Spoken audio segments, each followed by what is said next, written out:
Reactive abuse is defined by the word react. Reactive abuse is provoked by continued abuse and is often a self-defense mechanism. The abuser has pushed until the victim snaps. The victim has had to endure so much abuse, their emotions and feelings belittled over a period of time, and then boom, the reaction happens. The victim may react by shouting, screaming, snapping, or even physically fighting back. It is typically out of character for the person committing the reactive abuse, meaning that victims who were never before vocal or violent might begin acting that way as a result of the abusive actions. Reactive abuse is one of the favorite moves of the abuser. They use this tactic to try and make the victim believe that they are the actual abuser because you reacted this way to abuse that you've had to endure. Abusers rely on reactive abuse because it can be used to justify the abuser's actions, make the victim feel like they're unstable or delusional, or keep the victim in the relationship simply due to feelings of guilt. The abuser will try to convince the victim that they are overreacting because there's nothing worth reacting about. It can deeply shake a victim's sense of self. You may find yourself feeling guilty for actions you didn't think you were even capable of. But the truth is, for too long, you have been too scared to talk about your feelings, the hurt, confusion, and could not have acknowledged you were being abused.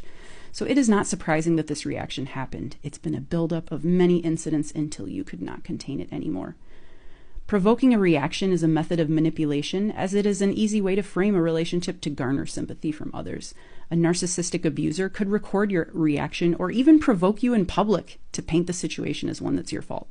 They can even use this against you if you attempt to go to the police or report the abuse. Perpetrators will hold these reactions against the victim indefinitely and will use it against them whenever they can. They never want to listen to why the outburst happened. They are more interested in that it did happen and it now can be used against the victim. All manipulation is to unfairly and skillfully influence the situation to a particular advantage. This method of manipulation is particularly cruel because it confuses not just the victim, but also friends and family by claiming that they, the abuser, are the ones being abused.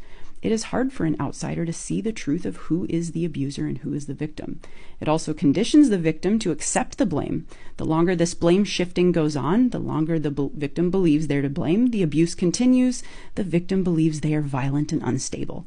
They become ashamed of themselves and ignore the abuse that is happening to them. Reactive abuse thus takes a tremendous toll on the victim's mental and physical health. The victim knows that they are good, kind, loving deep down, but that has no bearing when they experience the guilt and shame that the abuser continues to condition them to feel.